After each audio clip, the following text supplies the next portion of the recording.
un conseil que je pourrais donner à quelqu'un qui a envie de s'investir un peu dans la muscu, c'est déjà qu'il soit motivé parce que comme tout sport, c'est compliqué, ça ne vient pas tout seul malgré certains préjugés, certains tabous. Et c'est vraiment un travail de longue haleine et une régularité à toute épreuve, aussi bien au niveau d'entraînement que diététique. Donc d'être prêt à être régulier, faire les sacrifices s'il veut vraiment évoluer dans ce sport. Et généralement, on fait pas ce sport-là par obligation, on le fait si on aime. Chaque individu a des groupes musculaires qui vont se développer plus facilement que d'autres à travail égal. Donc certains c'est les bras, d'autres les pecs, d'autres le dos, d'autres les cuisses. Donc il est très facile évidemment de se concentrer sur un groupe qui réagit fort parce que il est souvent plus agréable à travailler, il réagit bien et de notre côté, le groupe qui va se développer plus difficilement, on va le laisser de côté en fait. C'est un travail aussi, on va dire, un peu narcissique sur le fond quand même, donc c'est savoir se regarder dans la glace, d'être objectif et se dire je manque plus de ci ou de ça, il serait bien que je mette l'accent sur ce groupe-là pour essayer de le tirer vers les autres pour avoir une belle harmonie. Après c'est ce qui rend le côté joli aussi parce que bon, la muscu pour moi à la base, côté philosophique, c'est quand même pour essayer d'être relativement en harmonie et d'être joli. Donc, mais bon après chacun fait comme il veut. Dans un but de construction musculaire, donc de prise de volume musculaire, il faut obligatoirement séparer les muscles. Il faut vraiment isoler muscle par muscle, leur laisser le temps de récupérer et tourner chaque jour sur des muscles différents. À prendre du volume en muscu, on est souvent, comme on dit, autour du 80% du maximum, donc ce qui correspond en moyenne à 8 à 12 répétitions par série. Après, ça veut dire sur une base de maxi, 8 à 12 répétitions sur l'échec.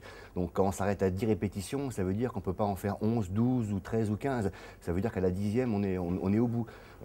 C'est ce qui va forcer le muscle après à se développer. Il faut stresser le muscle au maximum pour l'obliger ensuite à se développer. Donc, ça n'est pas plus on en fait, plus ça marche. Il faut trouver le bon compromis justement parce que le muscle, la muscu, le body, c'est pas un sport d'endurance, c'est pas un sport de fond. Donc là, il n'y a pas de travail de foncier à faire comme sur du vélo, de la natation ou de la course à pied. La base au niveau diététique, c'est un apport de protéines constant et régulier tout au long de la journée et chaque jour qui passe. C'est vraiment le ciment pour construire du muscle. À notre niveau, on va dire, ça va être 6, 7, 8 apports ou repas différents par 24 heures.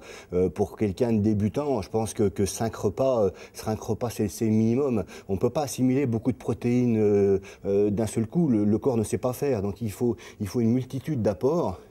Même petit à la fois, mais toutes les 3 heures, en gros, il faut un apport de protéines pour alimenter la masse musculaire générale. Ensuite, après, on gère la prise ou la perte de poids avec les autres nutriments qui sont les sucres, en l'occurrence les sucres lents pour l'énergie. Mais ceux-ci ne viennent qu'après. La base du muscle, le muscle fonctionne avec de la protéine.